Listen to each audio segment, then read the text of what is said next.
Ronald Reagan was our president from the years 1980 to 1988. So we finally made it to the 80s, folks.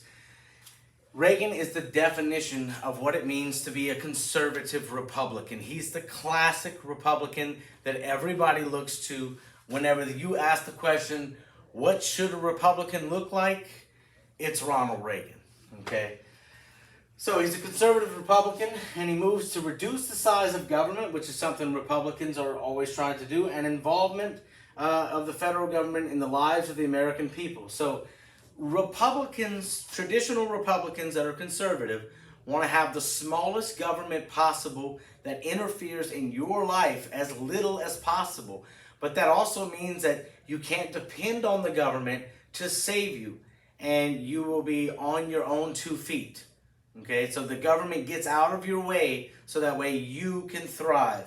That is the basis of conservatism. That is the basis of laissez-faire economics that we talked about earlier this year. Okay, he wanted to reverse the liberal New Deal and the Great Society that was put forth by Lyndon Johnson. Remember, the Great Society is this really racist program that's trying to keep black people in poverty so that way they can't advance and they will permanently be a voting class for the Democrats. That was the goal of the Great Society, according to Lyndon Johnson, the guy that wrote it, okay?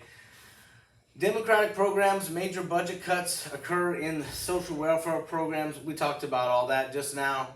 And we wanted to increase defense spending to combat the Soviet Union. Reagan is going to be the president that actually, or if you remember, stands up and ends the Cold War with a bluff. Okay, so Reagan also cut taxes and reduces government regulation of business. So he moves out the way and lets the people actually do their business. Reagan faced a major challenge during his administration. He faced the 1981 AIDS crisis. So AIDS was a new disease. It was just like coronavirus, but it was really different because it killed everybody that got it. And the majority of people that were getting AIDS back then were homosexual males. But anyway, so in 1981, AIDS, acquired immune deficiency syndrome, is identified, and everybody is terrified. Schools are canceled. People think that you could get AIDS by drinking from a water fountain, maybe, or kissing someone, or maybe holding hands. So everybody is absolutely terrified of getting AIDS back in the 1980s. Okay, in this whole atmosphere, we also have the 1980s were characterized. Well, let me see something real quick. No, yeah, I'm gonna have to tell you some stuff. Let's back up before we talk about the yuppies, and let's go back here.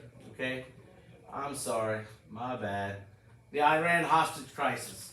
Okay, so whenever Reagan was running against Carter in 1980, it was very clear the difference between the two men. Carter was the classic Democrat and Reagan was the classic Republican. And whenever they asked them at the presidential debates, how are you going to handle the Iranian hostage crisis? Carter said he's going to go through diplomacy, he's going to maybe do sanctions and do this and that, but he never talked about an outright attack. They asked Ronald Reagan, what are you going to do about the Iranian hostage crisis? And Ronald Reagan said very clearly, he said, I'm going to ask once. I'm going to ask them to release the hostages once, and if the Ayatollah Khomeini does not release the hostages, then I am going to flatten the entire country of Iran with nuclear missiles. Now, America loved that response enough to really heavily elect Ronald Reagan. I mean, it was a landslide victory here. And what ended up happening was the hour that Reagan became president, okay, the hour after he became president, he didn't even have to ask the Ayatollah Khomeini once. The Ayatollah Khomeini released all the hostages the same hour that Reagan became president because he knew that Reagan was serious about bombing them and flattening their entire country. So that's the conclusion of the Iranian hostage crisis. And let's go on to the yuppies, okay? The 1980s were characterized by a major concern for materialism. Everybody, it was all about what you had. How big is your house? How many millions of dollars have you made on the stock market? And the people in Wall Street, these young urban professionals, we call them yuppies, okay? And it was all about status for them, and a lot of them were stock traders making billions of dollars in the New York Stock Exchange. And this is the invention of the cell phone, okay? So basically these yuppies wanted a new toy, and the cell phone came out at the time. It was 5 pounds, this thing right here, and they called it the brick. And back then, a brick cost $5,000. And every minute that you talked on it was $1 a minute, which is astronomical by today's standards. Okay, that would be at least a $10,000 phone by today's standards. Okay, so you see the evolution of cell phones here? They got smaller and smaller, and then something weird happened. As technology grew, people wanted bigger and bigger screens with the smartphones, so it goes smaller and smaller, but if this were actually complete, it would start getting bigger and bigger now until you have phones that, you know, basically look like iPads.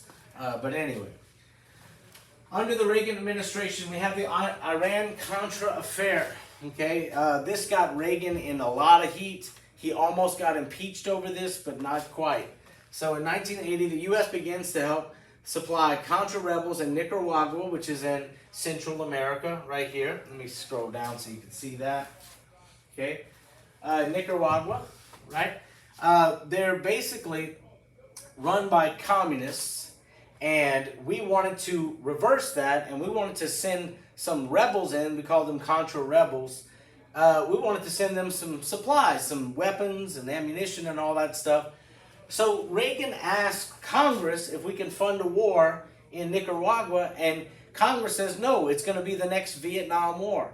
So Reagan made a deal with Iran. We gave millions of dollars to Iran in aid, okay, to help their country out. And Reagan said, as part of a secret deal, they were supposed to take a portion of that money and buy weapons to send to the Contras here in Nicaragua. Well, when Congress found out that Reagan was doing a backroom deal to finance a military takeover of another country, they moved to impeach him. They tried to impeach him. Reagan came out on the television and he said, I did this. This is my fault. The responsibility lies with me. So if you're going to impeach me, go ahead.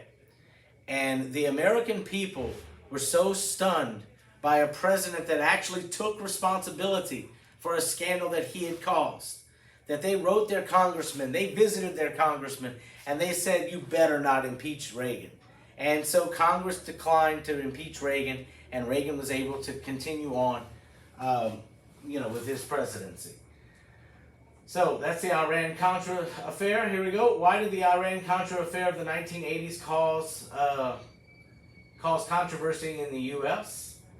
Let's see, the government, no, not that one. Not that one. Here it is, okay? The executive branch engaged in secret activity prohibited by Congress. See, Congress has, according to our Constitution, they have the power of the purse, which means only Congress is supposed to be the branch that spends the money.